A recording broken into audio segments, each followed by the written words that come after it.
Good afternoon, ladies and gentlemen. Welcome to the Coffee Chat brought to you by SAPIN. My name is Kali Masuwani and I will be your host for this afternoon. We are joining you live from Johannesburg. It's a bit nippy, but it's nowhere near as cold as it was before in the past couple of weeks. So I want to say thank you very much for joining us. And if this is your first time joining us, please let me know in the chat box and also let me know where you are going to be watching us from. For those of you who have never heard of us and it's your first time, welcome. If you do not know who we are, essentially we are a network of like-minded individuals who invest in property and also teach and help others do the same. So the SA Property Investors Network was started, I think, in about 2013. I could be incorrect, by our CEO Andrew Walker, and he wanted, a space for individuals who want to invest in property, want to grow their property portfolios, and he started SAPIN, and thus far it has grown tremendously. We are well into 60,000 followers across the board from YouTube and Facebook. And speaking of which, if you are joining us from either YouTube or Facebook, please put a like or comment. Just let me know how you are finding everything. And as always, we're going to be discussing a quick rundown of our events because we have a jam-packed July across the country because we facilitate all of these networking events across the country. So in Durban, we are going to be having an event which is property legalities. That's going to be happening on the 27th of July. And this is at the DVH attorney offices in Durban. So all of the Durbanites and the guys from Pietermaritzburg, if you could join, you can get the tickets on our website.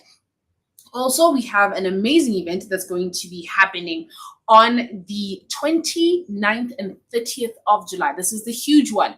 It's about practical property investing, and it is a 2-day practical property investing workshops. The do's, the don'ts, we get in depth. We unpack strategies, we unpack taxation, we unpack legalities. So you have to be part of that. If you honestly are serious about starting your property journey, that's going to be happening on the 29th and the 30th, and tickets are still available. They are scarce though. I think we have just a few that are still available, so you can check that out on our website.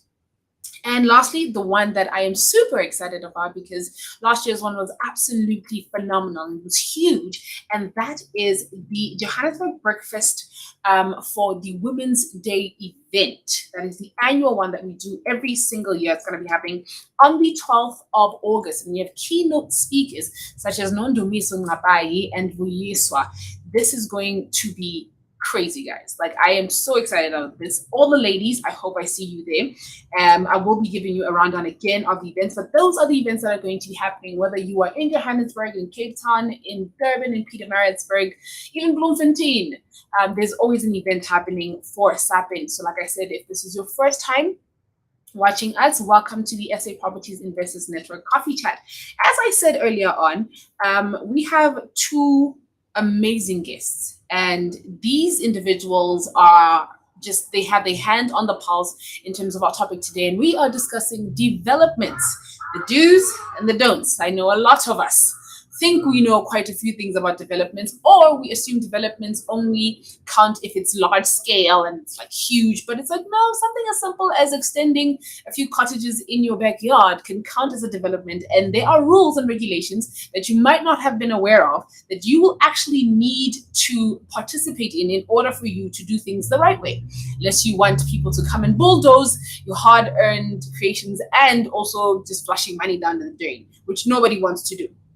So I'm going to be introducing our guests in a few moments, but I just want to see from you guys where you guys are viewing me from. We have Malusi, who is going to be watching us from Soweto. So hello, Malusi. But yes, please let me know where you are watching me from, and also like, share, and subscribe on our YouTube, and also comment on the comment box on Facebook. So let me know where you're watching us from. And if this is your first time, I just want to say thank you very much and welcome.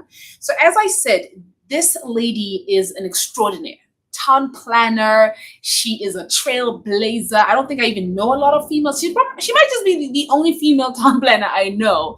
It is a phenomenal woman by the name of Saskia Cole. And also we have the esteemed property investor and development elite, Leroy Slava. So I just want to say hello to both of you. How are you guys? Hi, Saskia. Hello, good morning. Good afternoon. Good afternoon. Yes, how are you? All good here. Thank you. And thank you for the invitation to come and chat with you. Thank you for joining us. Like I said, you are a trailblazer. I think you really are the only female town planner I know, which is good, but No, it's also sad. no, there Um, are many female town planners. I will introduce you to a few more. My colleague is also Awesome. a That is female. awesome. Especially with with our annual women's event. We want all of the female extraordinaires in all of the industries to please come to our women's event. Mr. Leroy Slava, how are you, sir? Good. Kali, how's it? Saskia, how are you doing? How's it? Hi. Good, good, good. How's it, guys? Fantastic. So we're going to get straight into it because we have a lot to unpack. Like I said before I introduce, I just want to give you guys a few moments to introduce yourself. But developments. I think a lot of people, both you and Leroy, have known. Leroy, you also coach students who want to enter the property space, and Saskia, as a town planner, I think you've seen a lot of oopsies that could have been avoided had people known. So I just want you to introduce yourself, Saskia, to our viewers. Hi. Thank you. Yes. As a town planner, I've now been working in the industry for 30 years. So I've definitely come across a lot of people that have made mistakes and come to me too late to come and rectify it, which is always a sad state of affair. But it's very exciting. All the projects are very unique and different. Um, every single project that we work on is very different, and I thoroughly enjoy that part of the job. Okay, and Leroy, if you could just introduce yourself. Yeah, Leroy Slava. So I'm a property developer and a property coach. So I've been investing for about 10 years. Developments, I've done two brownfield developments, which is converting existing buildings. So I'm about to complete one now in the Boxburg area. So yeah, I got into developments, let's say about in the last 4 years or so. All I righty started. then. So let's get down to it. Saskia, as you were saying, what exactly is a town planner? We town planners, we wear a lot of hats.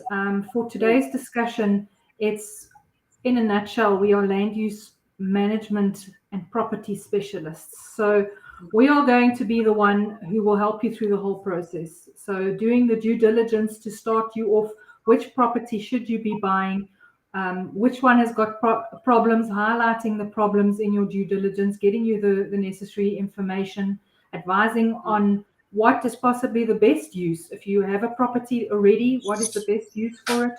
What will the municipality approve? If you are looking for new property, helping you find that property that help you get your vision. Advising on exactly what rights you should apply for and then how. It's a whole legal process. 70% of my job is legal. It's a whole legal process on getting you the rights. We put you in contact with the team. We don't work in isolation. We connect with the team. Once they come with their reports to help you understand those reports and the ramifications, which may be financial. And in the end, hand you over to the architect who will then do the building plans and the site development plan. And everything tied up in a neat ribbon, hopefully by then. But yes, your facilitator with the municipalities, we know who to speak to in what departments, getting you the right information. We have relationships with municipalities to get your application through and to facilitate it. So advising you from A to Z on your property, what you can do with it, what you shouldn't do with it. We work on all sorts of different residential, commercial, industrial developments and have been around the block and can assist in that way to help you not waste money, spend it correctly. Hmm. And I know you mentioned that you give advice in terms of that. And I think the next question that I'm going to ask is the one all of us want to know, myself included. I didn't even know this, but I'd like to share it with the viewers. And that's, do I need a town planner if I want to do renovations or extend on my property? So if I want to build a few cottages or something on my own property, would I need somebody like yourself? So it all depends on what your property is zoned at the moment. If it's only zoned for one house and you're just extending your house with a family room for yourself, then no, unless you are going over the building lines. So, and perhaps that building line is in your title deed, then we will remove it from the title deed. We can do building line relaxations, though often the architects do those, but generally in that scenario, probably not.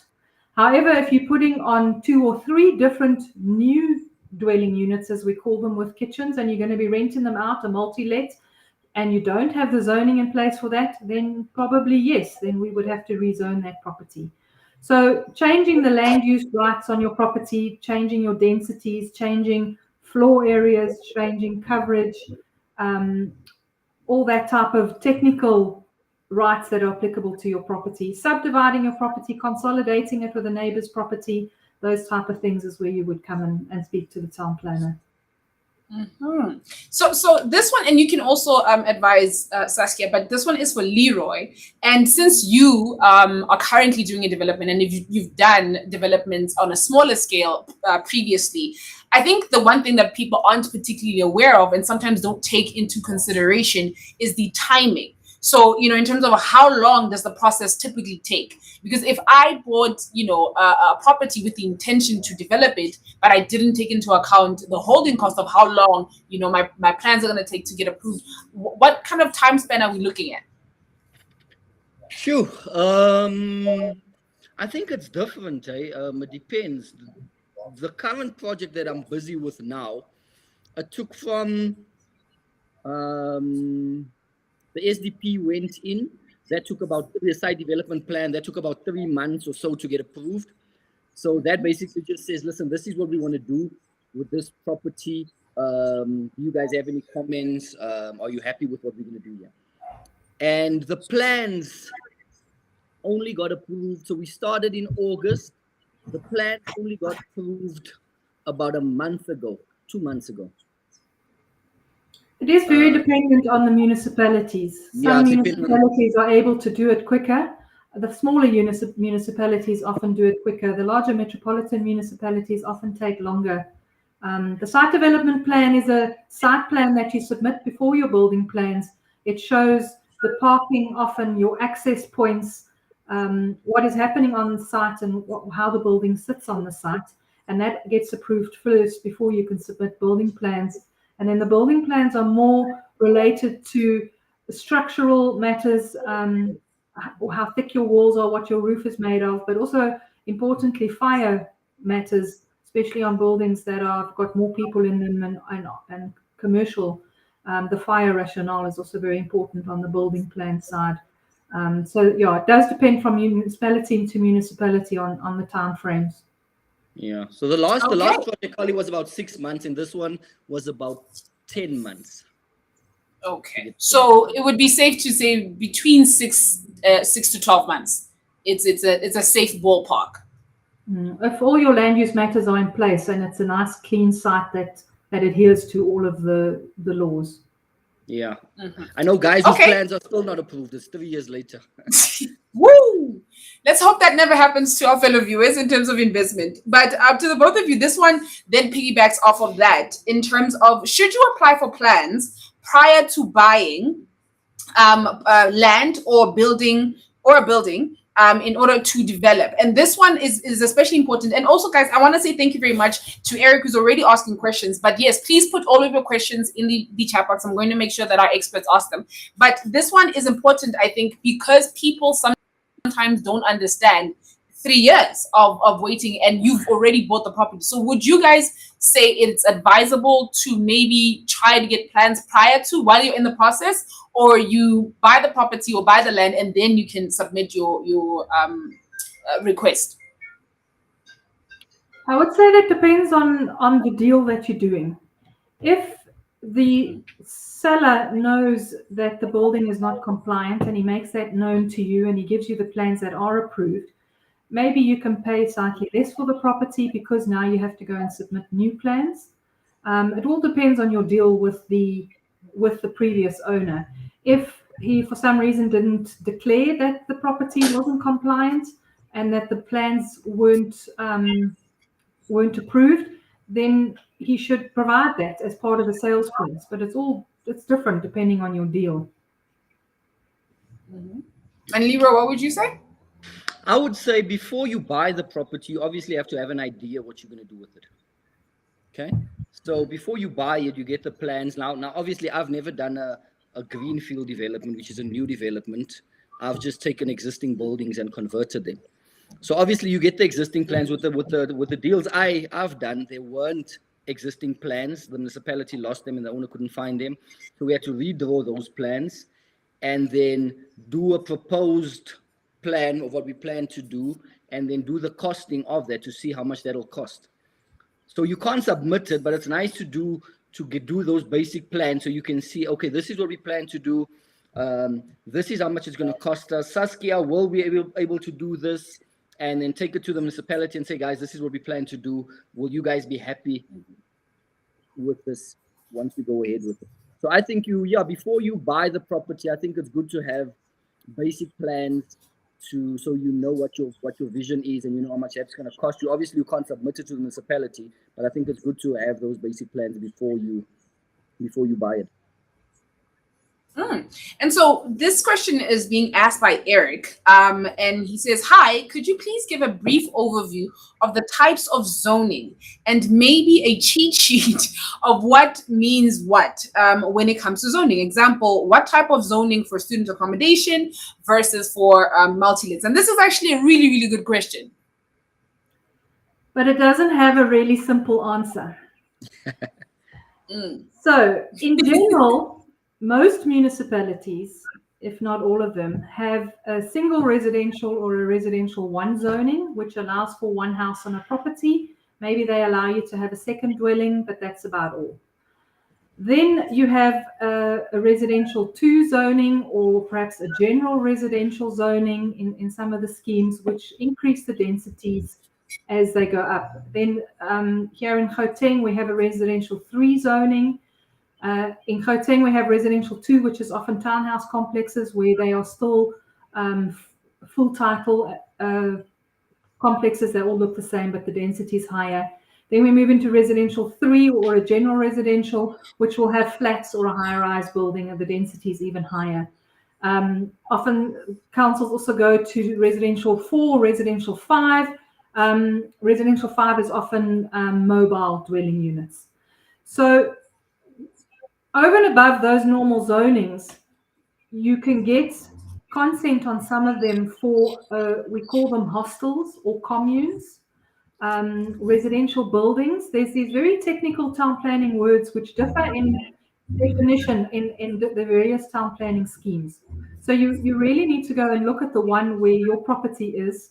But generally for student housing, we're looking at a commune or a hostel type situation because they are sharing a kitchen and a lounge and a bathrooms. Multi-lets are dwelling units with their own kitchens, and that's an increase of density. So Johannesburg allows you to have 3 units, depending on size. Most other municipalities only allow you to have 2 units, also with approved building plans.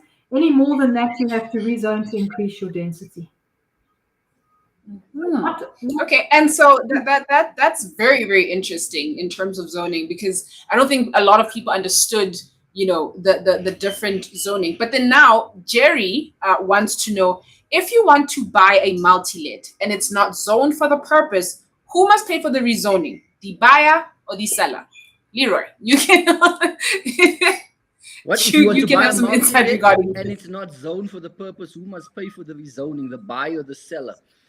Why would you buy something that's not zoned? Because it takes long, and it's quite an expensive process. So if you buy it, then I think the buyer should, because you're buying it for a purpose. If you want to rezone it, then the buyer should pay for the rezoning.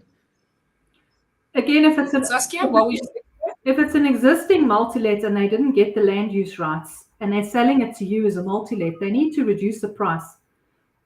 Make some sort of deal with them that then accommodates the fact that you've now got to wait a year for your land use rights, and you have to submit new plans, and it's all going to cost money. So they must then reduce the price. Yep.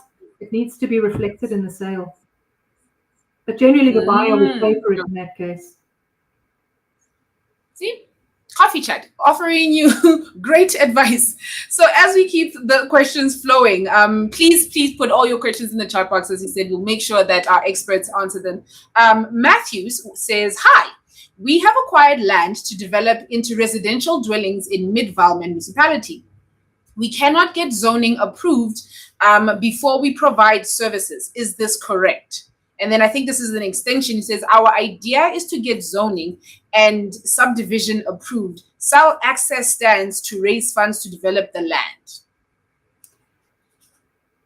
That is also a very technical question. I'm going to presume that this is an earth in an existing township, because if you're doing township establishment where you create urban and roads, that is a lot more complicated process, and you'll have to you'd have to put your services, your bulk services in before. If this is an earth in an existing township and they're just dividing it into 3 or 4, as part of the zoning, you would generally submit that you can provide services, but the provision of services and putting them into the ground generally only happens after approval of the application, because you don't want to spend that money before they approve the application. So, but you must be able to show that you can do it and that it's possible, there's enough capacity and all those things before they approve the application. Before you can register a subdivision at the deeds office, you have to get clearance certificates. And for that clearance certificate is generally when the services must be in the ground and provided. So I would say no, not for the application process. You don't have to provide and install the services, but you must show that you can do it. And then after approval, before registration of the urban, which is then when you get your money, is when you often do have to put the services into the ground. So there's a lot of balancing of finance to do there. Okay, and as we keep them going, I want you guys to just put this, because I am going to ask Leroy. I want to know from you, what are some of the pitfalls that you experience as like a new developer that you now know, but you really wish you knew before? And Saskia, I'd like to know from you, what is the worst mistake you've ever encountered that an investor has made in terms of town development? However, as you guys are thinking about that, I have a question from Joa, and he wants to know, if you want to add back rooms at your primary residence, do you have to rezone? Let's say you want to add 3 rooms, which is currently on residential 1. And how long does the rezoning process take? Well, we kind of covered this, but yes, you guys can let Joao know. Saskia, do you need to rezone if you're adding about 3 properties on your own current property? So if those rooms are for your own use, bedrooms for your kids, you don't have to rezone as long as you stay within the coverage and the FAR of your property. But if you're going to be renting out those rooms to people who are not part of your family even, or you don't know them, these are strangers that you are renting rooms to, and they have their own little kitchenette, then you are adding dwelling units. And if you're going up to 3, chances are you would have to rezone for that, yes. And you should budget at least a year of rezoning. 12 months in most. Alrighty then. So as we're saying that, we are going to be letting Bevan come a little shortly, and he's going to give us his golden nugget in terms of facilities management when it comes to developments. But Leroy, I would like to know from you, what are some blunders that you go, wow, I really wish I knew that, so we can actually help, some future developers maybe avoid certain things? Yes, how long do we have? I think I made all of them. What was the first one? We started building before the building plans was approved, and we were opposite the municipality, so that wasn't smart. Oh, wow. No, but sometimes because with these developments, you get a grace period. So you need to start moving, because when that grace period is over, you need to have tenants in and start paying back your loans, your bonds. So anyway, we started building, and the municipality almost stopped us. Luckily, I had a good relationship with them. And then they approved that. And then one of the other challenges I did was I got my friend to do the construction on the first development I did. We're not friends anymore. and ended up with lawyers and around the table, and yeah, so that was a mess up. So I like what Mark Berman says. What does he say? Make your business partners your friends and not your friends your business partners. So I learned that early on, and that cost us a few months because the project stopped for about 2-3 months there while we were sorting that out. So that was on the first project. That was the mistake we made there. What else, Saskia? I always say, Saskia, and then will teach you how to do it. I'll teach you how not to do it. Okay. And Saskia, what would you then say is one of the biggest oopsies you've ever seen? What comes to mind was actually a lady who does belong to SAPIN, and she had bought a property in Midrand and proceeded to spend R1 million building 5 or 10 apartments on the property, only to realize that she had a bad the guy who was building for her walked away with her money, but also those apartments that she built were in a floodline, and the property that she bought was not in an area earmarked by the municipality for densification. She had bought an agricultural holding, and the municipality, it was outside the urban development boundary.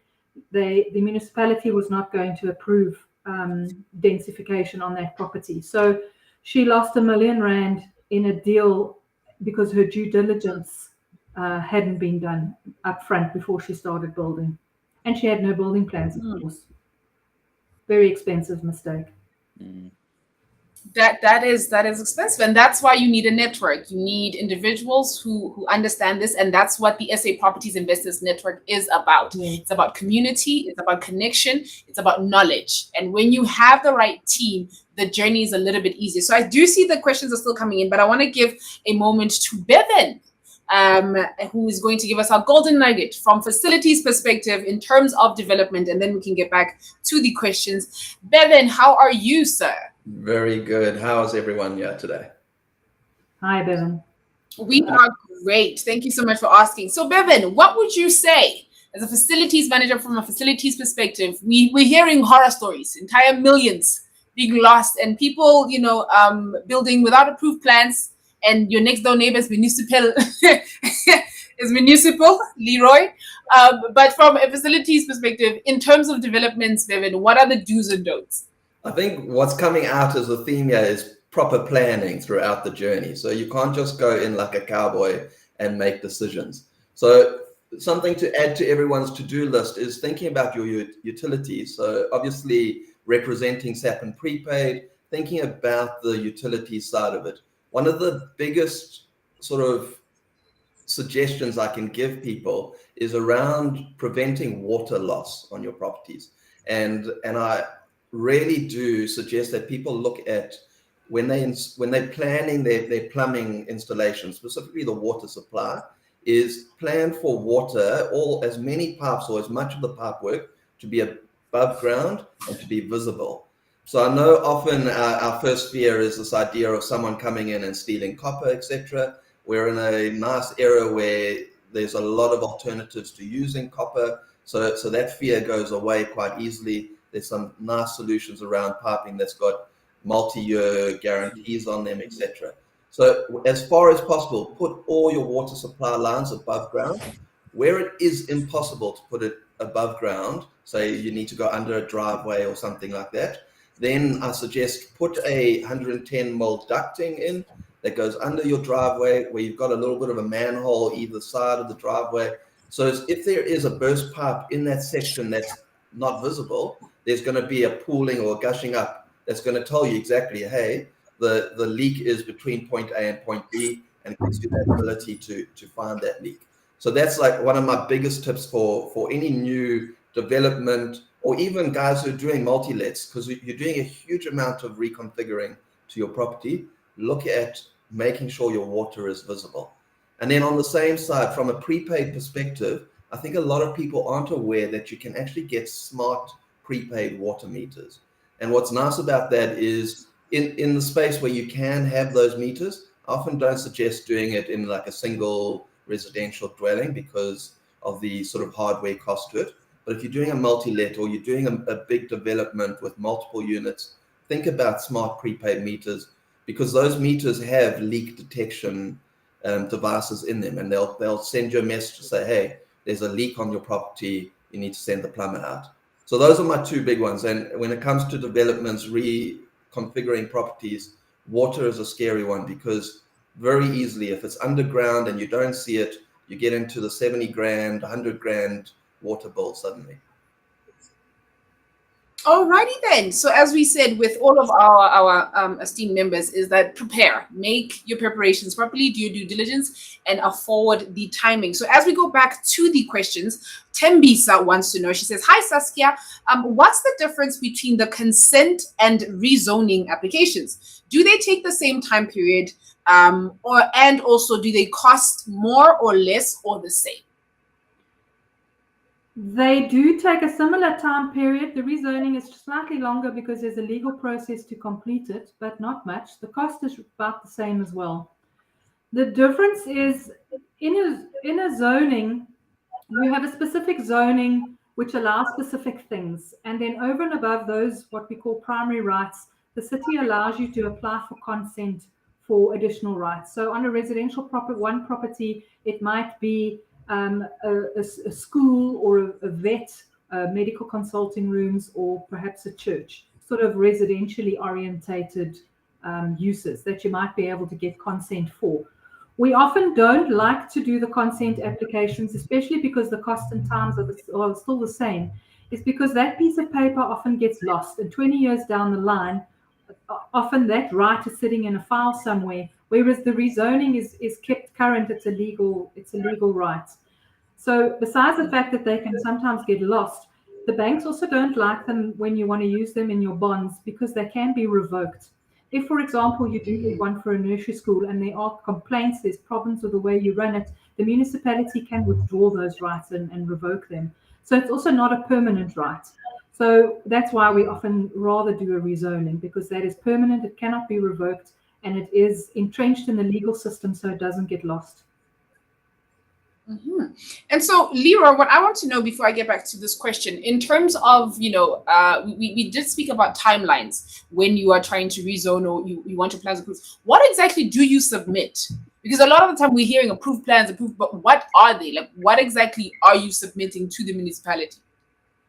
So yeah, you submit the plans, which obviously has been signed off by the fire engineer, the structural engineer, and then there's different forms. Now, Kali, I'm not too clued up about all these different forms. Saskia is one that will be able to tell you structural engineer forms, all these different forms that you have to submit. Mm-hmm. And yeah, and I think that's it, eh? From the fire engineer, structural engineer, the architect has to be registered. And yeah, so from my side, that's what Saskia will be able to tell you in more detail what's everything that you have. Okay, no, that's fine. So we have another question from Malusi, and they want to know, hi, when buying a house with two businesses that are zoned business 1, and your vision is to build 15 flats, would you advise that I rezone to res 4 or leave it at business 1? This one is actually very interesting. If you are planning on keeping your businesses on your property and adding the flats to that, then yes, keep your business 1 zoning.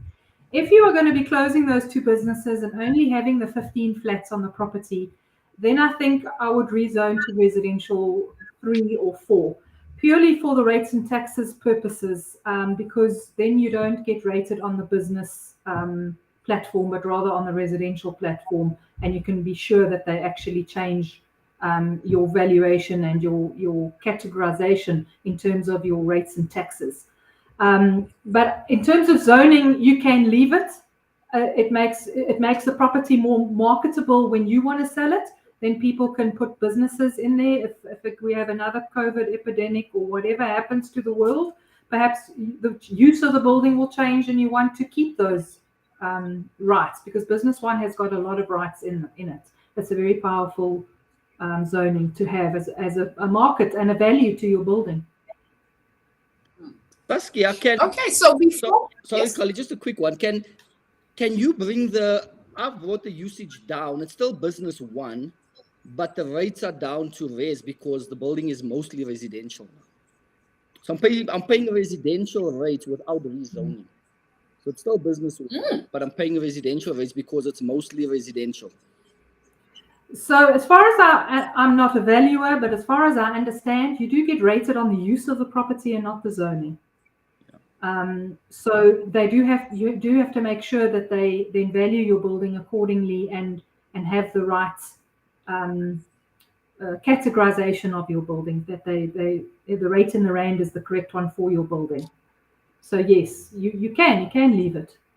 Yeah. So maybe Malusi should check if she can bring the usage down without doing the rezoning. In terms of valuation, you need to ensure that. But in terms of zoning, you can't bring it down without rezoning technically. But if the valuation department has recognized that you don't have a full business building, then it's on the value side, yes. Okay, so before I let you lovely individuals who have given us so much, because even I'm learning as I host these things, I learn so much, and I know our viewers are learning that too. So if you have any last questions, please put them in the chat box. Alternatively, we will start with Bevan, and I want to know from you, what would your parting words be from a facilities management to anybody who wants to develop, be it at a small scale, which is res 1 or 2, or when it's the bigger ones, which would be res 4 and 5.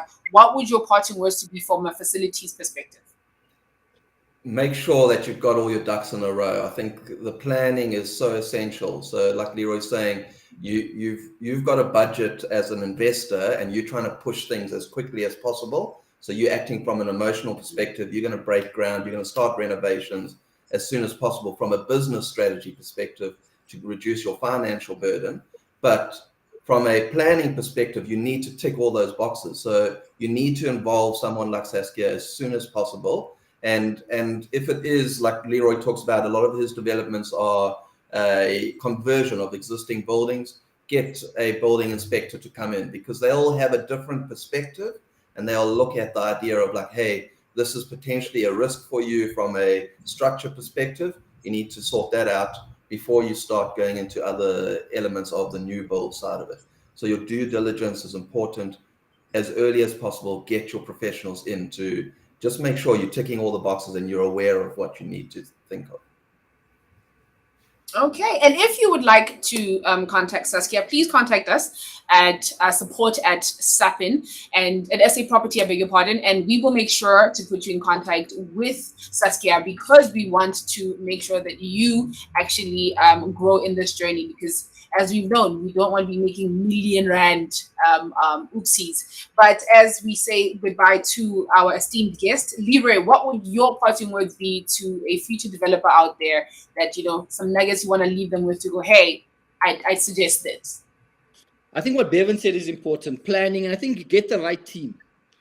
Get the right team and get a team that has experience, that has done the development that you would like to do. Because you get good architects, you also get bad architects. You get good quantity surveyors, you get bad ones. So get a good team, because that's gonna save you money. Because as developers, I'm not a quantity surveyor. I can't cost it. I can't draw plans. I'm not a town planner. So get good referrals, get a good team together, and plan with that team. The first development I did, I put the team together myself, which I didn't have experience to do. Hence, we had a lot of challenges in that development. So the second one, I got referrals from people who've done these developments, and it was a lot smoother the second time around. Okay, and the lady of the moment. And as I was about to say a parting words, we have one more question, and it is from Nazim, and they would like to know, how long is a plan valid for? I have an update. A house plan as a room is not included in the existing plans. Is it advisable to redraw the plan with a possible future reno converting this room and adjacent garage to a separate flat? I'm thinking of, I want to sell the house and this could be a positive for a future seller. So this individual, if I'm getting this correctly, has plans, but now there's a room that's not part of the plans. So I would like to know from you, Saskia, how long are plans valid for? As far as I know, plans do not expire. They need to, however, reflect what's on the property. So if you have changes on the property, then you need to submit new plans. So if the room that's converting the garage is already shown on the plan as a new room, then I think that would benefit your seller. Because it already shows a renovation, even though it hasn't been done yet. But as far as I know, plans do not expire. Mm-hmm. Okay, and then the last question from Malusi wants to know, land purchase. Would you advise to buy it cash or finance it? I'm not entirely sure if there's a lot of institutions that are financing land purchases, but which would you guys advise? The whole team. Saskia? I can't answer that straightforward. It depends on the deal. My first gut says use somebody else's money. Okay, Bevan? There's never a short and a quick answer to these. So obviously the idea is like, what are your financial circumstances personally? If the idea of getting a return on investment, if the money is going to work better in a bank account or savings, and it's going to have no work impact for you, then rather leave cash in the bank. If you're going to be in the position where your tenants can pay for your property, in other words, the tenants are building assets for you, then use the financing option. So that's the big one for me is I'm trying to create wealth here. Is my money going to create more wealth in the bank, or is it going to create more wealth in the property deal itself? Mm-hmm. And Leroy? Yeah, Malusi, I wouldn't buy land if I don't have a plan for it, because if you finance it, you're gonna have to pay the bond. You don't have anything happening on the land, tenants. So I would also finance it if you have a plan for it. All right. So yeah, it depends. But I would also go with financing it if you can. Okay, so ladies and gentlemen, if you have any further questions, please do not hesitate to email us at support@SAProperty. Right now, we are going to be having the last and parting words with Saskia in terms of developments, do's and don'ts. What is your parting words for our viewers? Do your homework. Get as much in writing as possible and surround yourself with reputable people that have been recommended to you. And on contacting me, if you're a SAPIN member, I'm also on the WhatsApp group, Scully, if people care to contact me there. Mm-hmm. So if you are part of our membership, you absolutely can ask a question or contact Saskia on the membership group, so it's just on our WhatsApp. But I want to say thank you so much to Leroy, Saskia, and Bevan. I think you've dropped multiple nuggets in terms of development and the do's and don'ts. And I think we're all going to be walking away just understanding, at the very least, the one thing you need to do is do your homework, do your due diligence, and actually follow the rules, because the last thing you want is to hit a blunder and you are deep into the costings of this. And now, if they do not get approved, what happens now? So definitely, what is that saying? Rather safe than sorry. So rather sit down and do your homework, and then you actually have ample time to actually get your plans approved, rather than you just go ahead and start doing things, and then 6 months down the line you realize that you have to take it all down, which we do not want. But again, I want to say thank you so much, Saskia, Bevan, and Leroy. Pleasure. Thanks for having us. Guys. Thank you. So before we say goodbye, ladies and gentlemen, I just want to give you an update again in terms of our events that are happening. As I said, they happen across the country. So it doesn't matter where you are in South Africa, there is a SAPIN event that's going to happen for you. And as I'm speaking, the next one that's going to be happening is in Durban.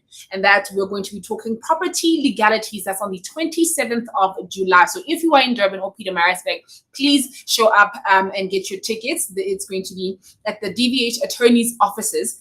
And then this huge one, which is the 2-day practical property workshop, that's going to be happening on the 29th and the 30th of July, right here at the SAPIN head office. And lastly, the one that I'm super excited for is the annual Women's Day event. Please get your tickets. That's going to be happening on the 12th of August. We're going to be having Nondumiso Ngapai and Vuyiswa. So you guys need to get your tickets for that. If you were there for last year's one, you know it was absolutely inspiring and just phenomenal.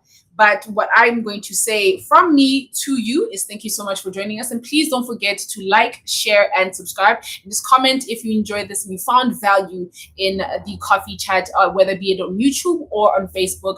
But until next time, I will